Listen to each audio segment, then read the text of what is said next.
Have you ever heard that expression that goes like this? The way you do one thing is how you do everything. I've heard that. I've seen it on, Instagram memes. It is something that kind of goes around a little bit in the new age world. At least that's what I have observed. And the idea is that if you are not paying attention to what you're doing in one area, you're not paying attention to what you're doing in another area of your life. Let me say right off the bat, I reject that concept. I reject that concept. I don't believe that the way I do one thing is the way I do everything. Not at all. When I am here with you, for example, I have my full attention, my concentration, my planning, my energy, my verve.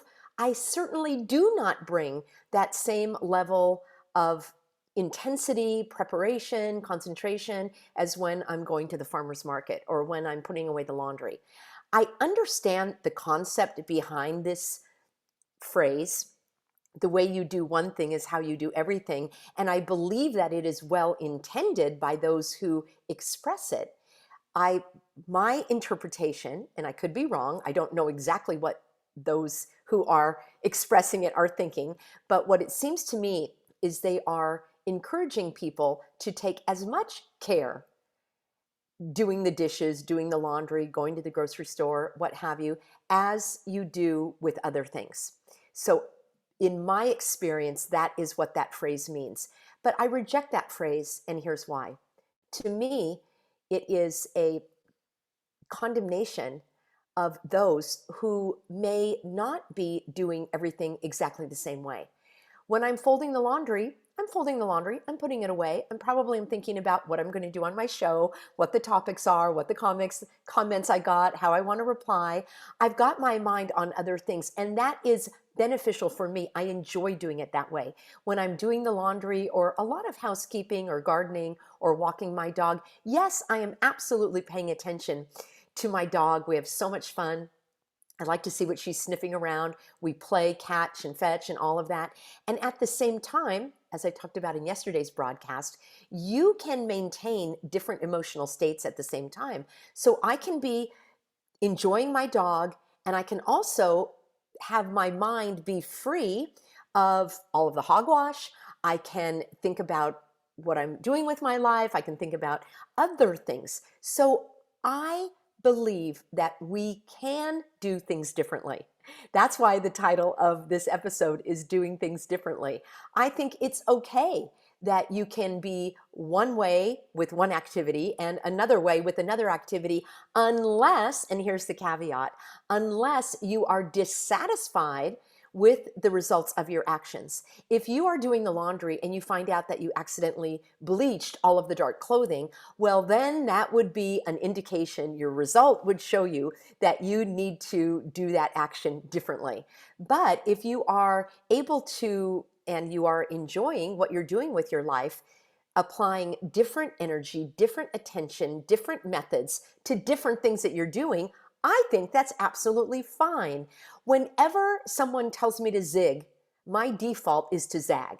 So whenever I'm seeing these memes that say the way you do one thing is the way you do everything, I automatically question it.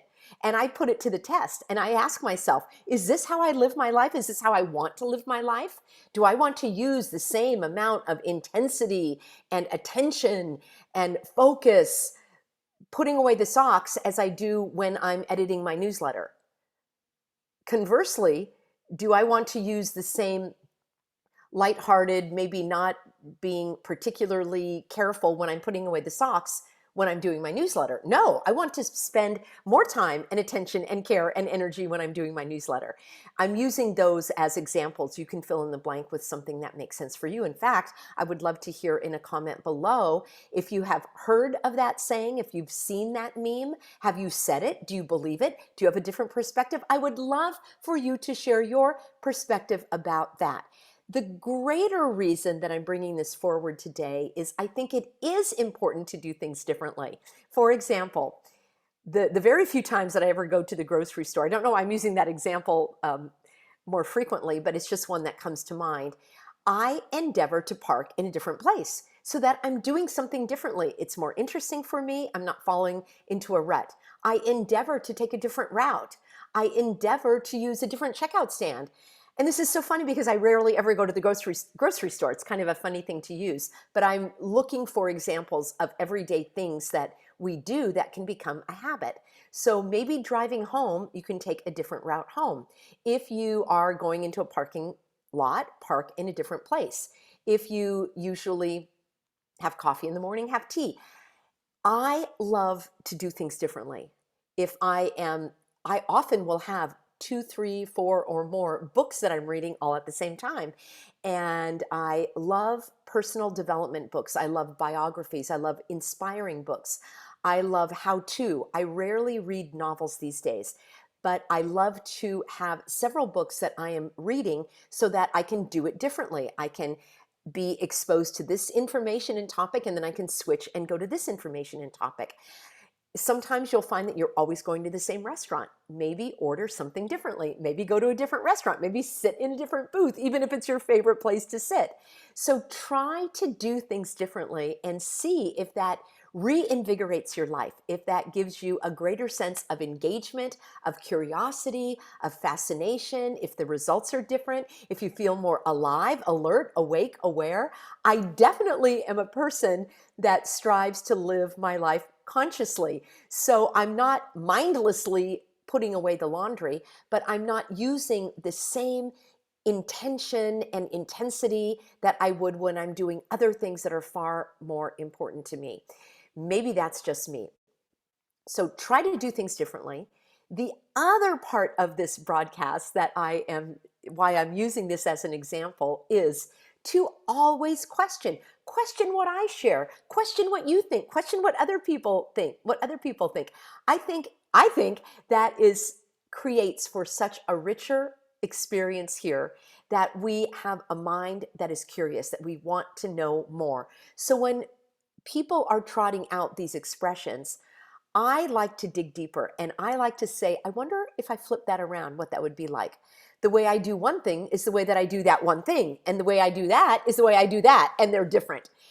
Do you do things differently, or are you exactly the same? Every situation, every activity, I would love to hear your comments as well. All right, friends, that wraps up our broadcast for this week. I look forward to seeing you next week right here, 11 a.m. for more positive encouragement for vibrant living. I love, love, love, love, love, love, love our get-togethers. Thank you to the moderators, to all the healthy Americans here on board.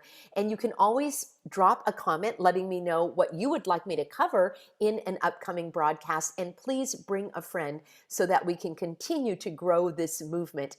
Full speed ahead, as you can see in the ship behind me, smoother sailing and brighter days ahead. See you soon, everybody.